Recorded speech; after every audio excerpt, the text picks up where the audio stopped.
आज का टॉपिक है शांति शिक्षा में अभिवृत्ति। शांति शिक्षा में अभिवृत्ति वन।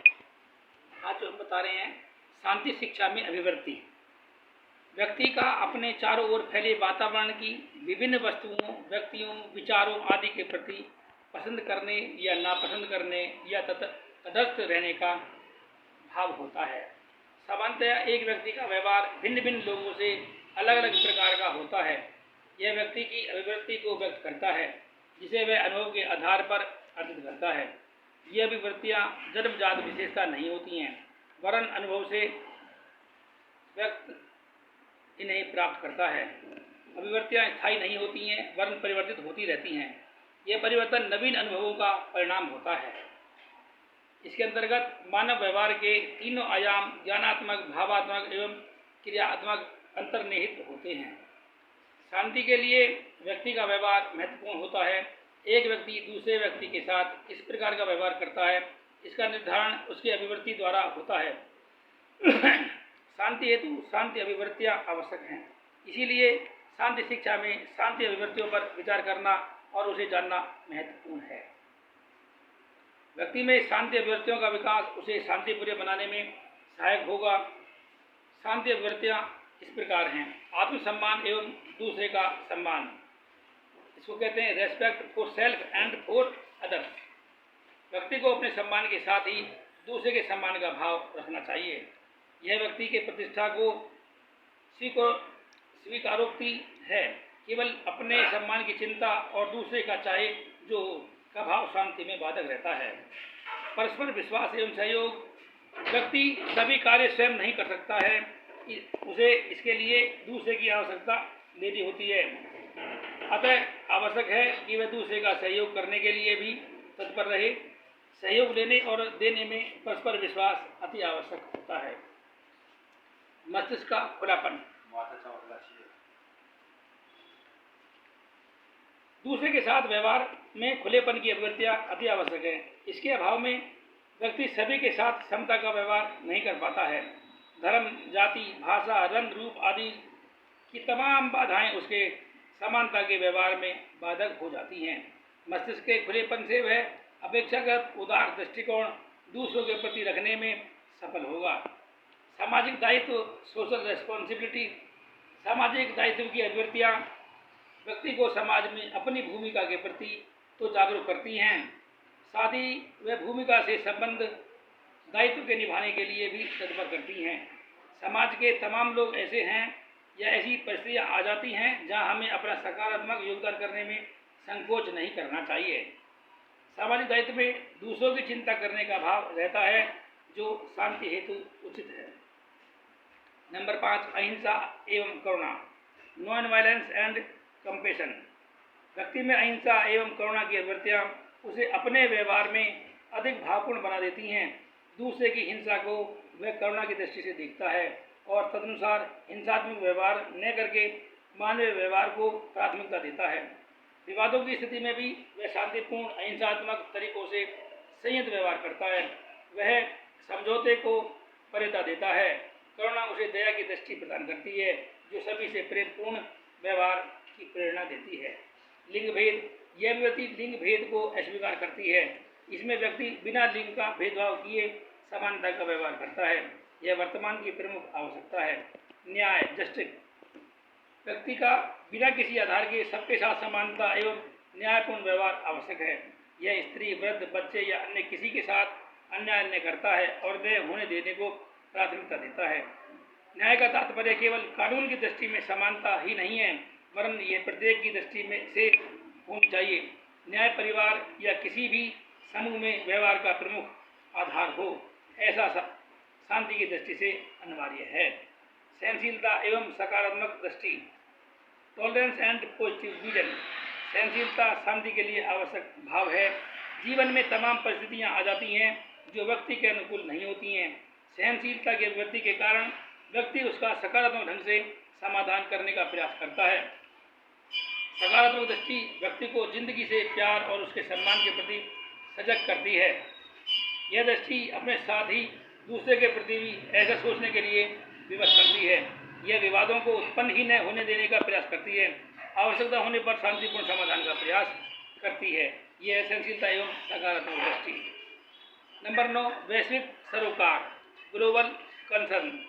वैश्विक सरोकार की अभिव्यक्ति विश्व में असमानताओं के होते हुए भी उनमें एकता का अनुभव करती है। इसमें व्यक्ति यह समझता है कि सभी प्राणी परस्पर एक दूसरे पर निर्भर हैं, अतः सबका कल्याण ही सच्चा कल्याण है।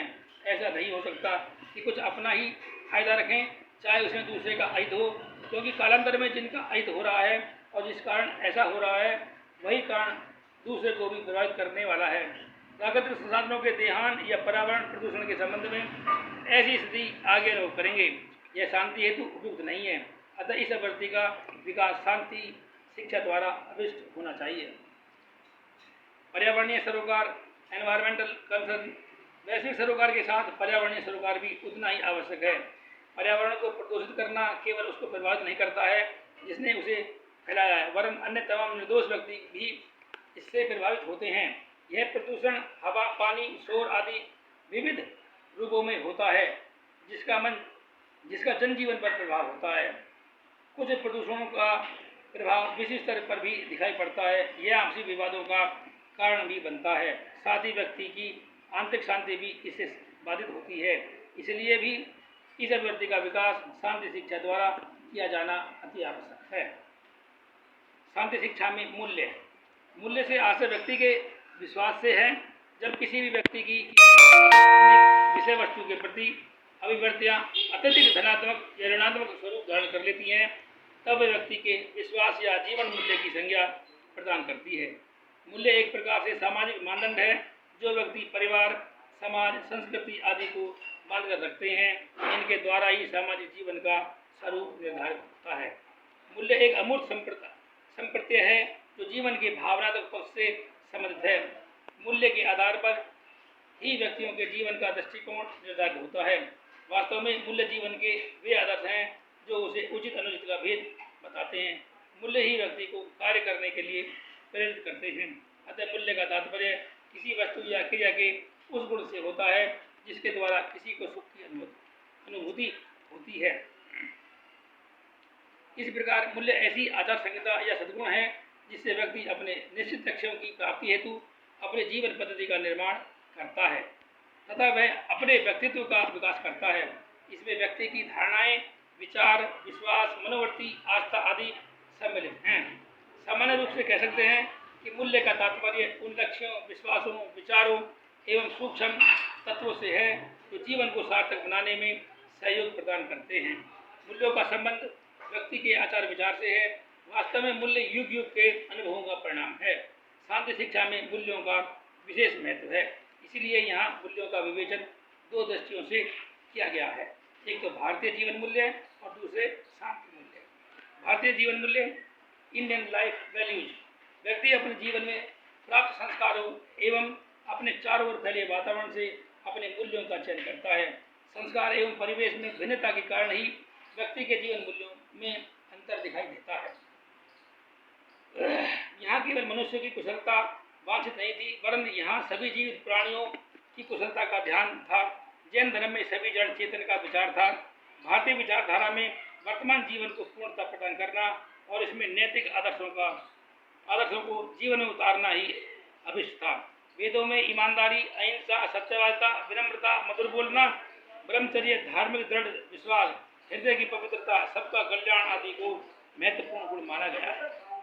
भगवद गीता में व्यक्ति के व्यक्तित्व के विकास के लिए 26 सद्गुण बताए गए हैं जिन्हें दैवीय गुण कहा जाता है। इनमें से कुछ सद्गुण हैं: अभय, सत्व, संसुधि, दान, यज्ञ, स्वाध्याय, तप, अहिंसा, सत्य, अक्रोध, त्याग, शांति, सभी प्राणियों पर दया, क्षमा, अहंकार, शून्यता, घृणा से दूर रहना चाहिए। इन सद्गुणों को लगभग सभी भारतीय शास्त्रों एवं दर्शन में व्यक्ति के विकास एवं उसे श्रेष्ठतम बनाने के लिए आवश्यक माना गया है। ये मूल्य व्यक्ति के आचरण के मानदंड हैं। भारतीय परंपरा में व्यक्ति के उद्देश्यपूर्ण आचरण में व्यवहार का आधार धर्म व्यक्ति को जीवन चलाने में सुरक्षा देता एवं निर्देशित करता है। अर्थ, जीविका अर्जन व भौतिक आवश्यकता की पूर्ति हेतु काम, संतानोत्पत्ति में सहायक और मोक्ष सांसारिक बंधनों से मुक्ति हेतु है। धर्म, अर्थ, काम एवं मोक्ष इन्हें पुरुषार्थ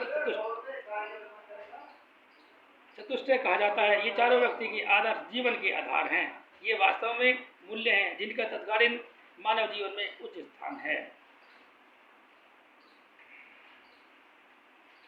स्वतंत्रता प्राप्त करने के बाद भारत में नई सामाजिक व्यवस्था का उदय हुआ। संविधान के माध्यम से नए समाज का चित्र उकेरा गया।